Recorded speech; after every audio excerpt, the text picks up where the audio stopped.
Halo teman-teman, sekarang kita akan melanjutkan seri Kotlin ini. Kita akan membahas tentang materi fungsi.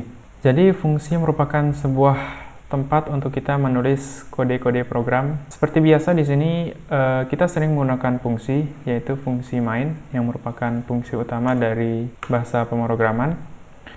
Di sini kita bisa menuliskan berbagai macam perintah yang ingin kita lakukan seperti print line, looping, dan juga menulis variabel. Nah, ketika kita membuat sebuah program dengan kode yang begitu banyak, maka kita membutuhkan sebuah fungsi supaya kode yang kita tulis tersebut dapat kita maintain atau dapat kita baca dengan mudah. Kemudian kita juga bisa menggunakan fungsi-fungsi tersebut secara berulang, sehingga kita tidak perlu lagi untuk menuliskan kode programnya lagi. Kita cukup memanggil fungsinya saja. Oke, sekarang di sini ini adalah fungsi main. Sekarang kita akan coba untuk membuat fungsi baru. Kita awali dengan kata kunci fun, kemudian diikuti dengan nama fungsinya. Di sini kita akan membuat fungsi say hello. Kemudian kita akan menampilkan teks print di sini. Halo dunia, selamat belajar. Oke, seperti ini. Ketika kita run di sini, bisa teman-teman lihat tidak muncul apapun di konsolnya, karena di sini kita belum memanggil fungsi tersebut. Jadi kita harus panggil fungsi yang baru saja kita buat ini di dalam fungsi utama atau fungsi main dari program kita. Di sini untuk memanggilnya kita cukup panggil nama fungsinya diikuti dengan kurung buka dan kurung tutup. Sekarang kita run. Sekarang bisa teman-teman lihat bahwa di konsol sudah tercetak halo dunia selamat belajar sesuai dengan apa yang kita tulis di dalam fungsi say hello, karena kita sudah memanggilnya di dalam fungsi main. Oke, sekarang di sini kita bisa menulis beberapa statement seperti biasa. Misalkan kita bisa tulis variabel di sini, name atau nama. Kemudian di sini kita tuliskan namanya. Kemudian kita bisa panggil langsung di dalam stringnya di sini menggunakan template dollar di sini. Kemudian nama variabelnya. Oke, kita tidak perlu menggunakan tambah, kemudian diikuti nama variabel. Kita cukup menuliskan dollar, kemudian nama variabelnya di dalam string ini. Itulah salah satu keunggulan dari Kotlin. Sekarang kita run. Oke, sudah berjalan, tidak ada masalah. Kemudian kita bisa menambahkan di sini sebuah parameter pada fungsinya. Kita bisa hapus di sini, namanya kita taruh di sini.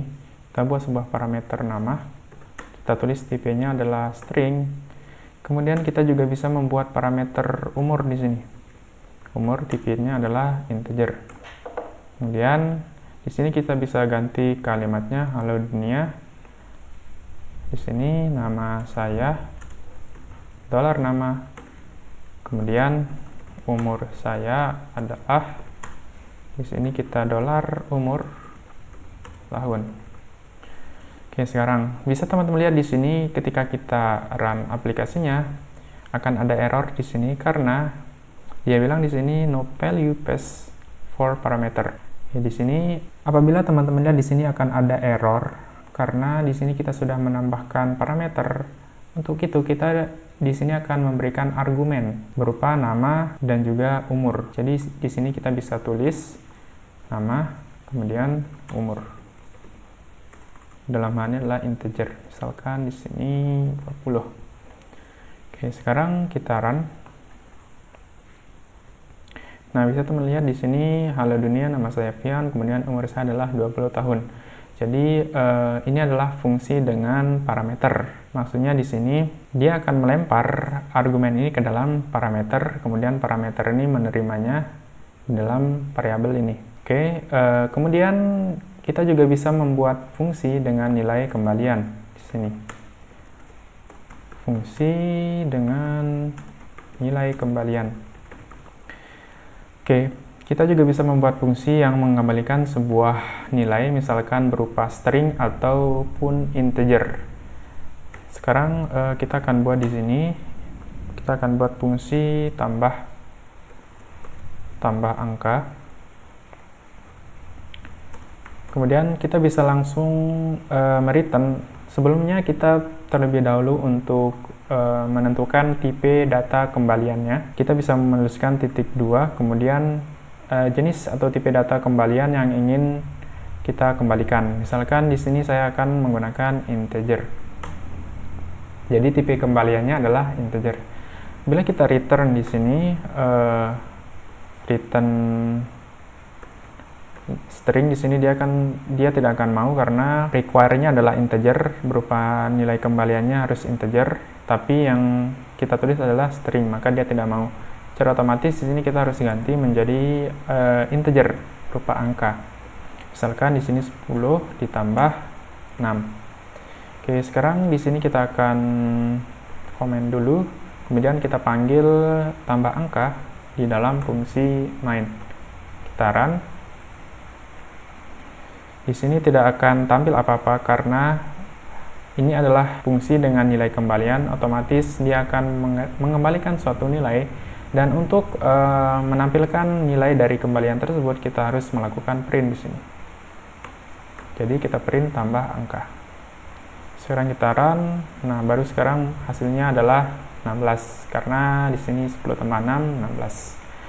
Kemudian kita juga bisa memberikan parameter di sini, misalkan angka 1, kemudian di sini tipenya adalah integer.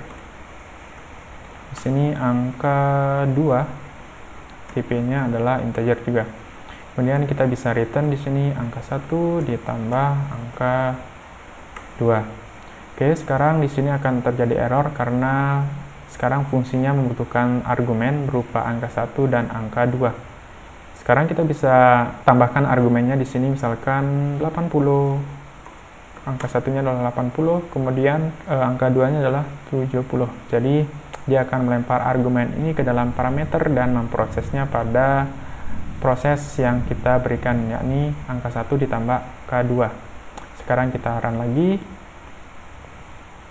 Nah, bisa teman-teman lihat di sini angka 1 dan angka 2 bila ditambah hasilnya adalah 150. Oke teman-teman, itu dia konsep dasar dari fungsi, yaitu fungsi dengan parameter atau tanpa parameter, kemudian fungsi dengan nilai kembalian dan juga tanpa nilai kembalian.